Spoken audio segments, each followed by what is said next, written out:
బీజేపీని తెలుగుదేశం కూటమిలోకి తీసుకురావడం కోసం పవన్ కళ్యాణ్ కన్విన్స్ చేసే ప్రయత్నం చేస్తున్నారు. ఇంతకుముందే ఆయన చెప్పారు, తెలుగుదేశానికి బీజేపీకి చాలా పెద్ద కమ్యూనికేషన్ గ్యాప్ ఉంది, దాన్ని సరిచేసే ప్రయత్నం చేస్తున్నాం అన్నటువంటిది.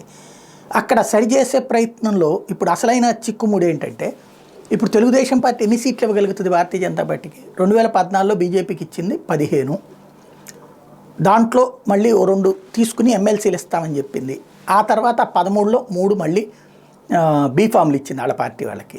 కాబట్టి బీజేపీ తెలుగుదేశాన్ని నమ్మదు. అట్లాగే 4 ఎంపీ సీట్లు ఇచ్చి మళ్ళీ అక్కడ రచ్చ, ఈవెన్ మంత్రి పదవిలో కూడా తమ పార్టీ వాళ్ళని తీసుకెళ్ళి పెట్టుకుంది. కాబట్టి అంత తొందరగా నమ్మదు. లేదు, తను బాధ్యత వహించాలి. పవన్ కళ్యాణ్ నేనండి బాధ్యత తీసుకుంటాను. ముందు అసలు ఆయనకే బాధ్యత లేని పరిస్థితి అయిపోయింది కదా.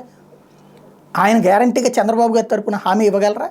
ఎందుకంటే అసలు ఆయనకే 3వ వంతు సీట్లు కాస్తా 60 సీట్లు కాస్తా చివరికి 64 అని ఆంధ్రజ్యోతిలో రాసి చివరికి వచ్చేటప్పటికి మైండ్ గేమ్లో భాగంగా 32 అసలు పవన్ కళ్యాణ్ అడుగుతుంది 32 అని రాసుకొస్తుంటే ఆయనకే లేనటువంటిది ఆయన ఇంకా తెలుగుదేశం పార్టీకి బీజేపీకి మధ్యన ఎలాగ కన్విన్స్ చేయగలుగుతారు?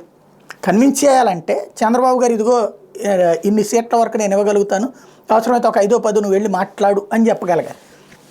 డైరెక్ట్గా చంద్రబాబు గారు వెళ్ళడానికి బీజేపీ అధిష్టానం దగ్గరికి భయపడుతున్నారు. ఎందుకంటే వెళ్ళిన తర్వాత వాళ్ళు ఒక లెక్క చెప్పి అది ఇవ్వకపోతే అధిష్టానం వాళ్ళు సీరియస్. ఇదివరకు అయితే కనుక ఏ వెంకయ్యనాయుడు గారు మధ్య మార్గంగా సర్దేసేసి తగ్గించేసి అయినా సరే సెట్ చేసి పెట్టేవాళ్ళు. ఇప్పుడు అట్లాంటి మిత్రుడు ఎవరు లేరు బీజేపీలో.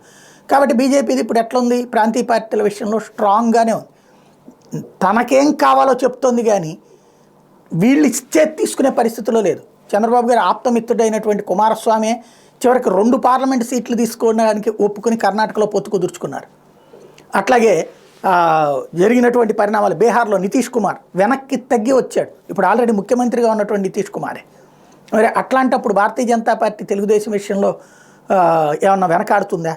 కాబట్టి అట్లాంటి సందర్భంలో పవన్ కళ్యాణ్ ఇక ఏ విధమైనటువంటి పాచిక వేస్తారనేది చూడాలి.